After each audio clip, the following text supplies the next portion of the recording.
अस्सलाम वालेकुम। उम्मीद कयूं था त असांजा फॉलोअर्स लाइकर सभु ख़ुशि हूंदा ऐं उन्हनि जी वॾी वॾी महिरबानियूं। उन्हनि ॾाढो सपोर्ट कयो आहे माशाल्लाह, ऐं पेज ते असांखे बि लॻे पियो सभु असांजा दोस्त भाउर असांखे सपोर्ट कनि था, उन्हनि जी वॾी वॾी महिरबानी।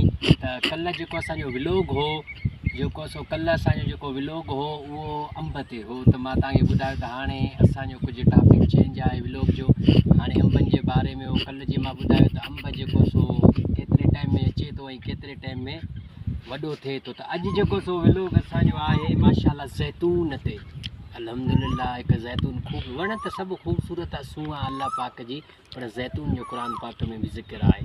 त माशाल्लाह हीअ जेको सो असांजे बाग में हिकु मेवो लॻल आहे ज़ैतून, जंहिंजा अञा सफ़ा नंढा माशाल्लाह ज़ैतून आहिनि, माशाल्लाह ज़बरदस्त आहे।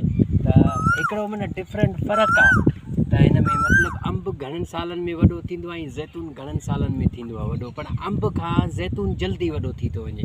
ऐं माशाल्लाह ज़ैतून में माशाल्लाह नंढा नंढा इहे ज़ैतून बि लॻल आहिनि ऐं कुझु नंढा ज़ैतूननि जूं चकियूं बि आहिनि लॻल, उहे इनशाअल्लाह असां तव्हांखे ॾेखारींदासीं।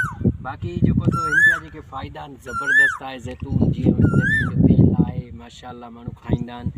माशाल्लाह ज़ैतून जी बि कुझु ख़ासियतूं आहिनि। ज़ैतून हक़ीक़त में ज़ैतून मेवो मूंखे ॾाढो पसंदि आहे मंठा जानी, माशाल्लाह ज़बरदस्त।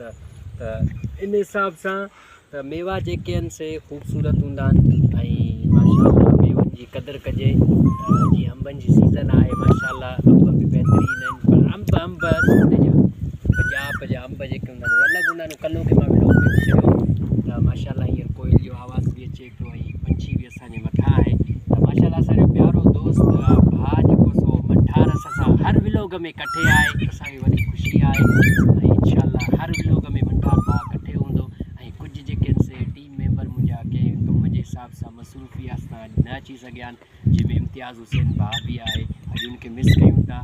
त इनशाअल्लाह सुभाणे अल्लाह ख़ैर कंदो उनखे असां व्लॉग में खणी ईंदासीं। मंठार जी महिरबानी सां कठे हूंदो आहे। औरनि खे असांजो इहो बि अर्ज़ु आहे त पेज असांजे खे लाइक बि कनि, सब्सक्राइब बि कनि ऐं इन खां पोइ शेयर बि कनि ऐं सपोर्ट कनि असांजा प्यारा सिंधी भाउर असांखे इनशाअल्लाह।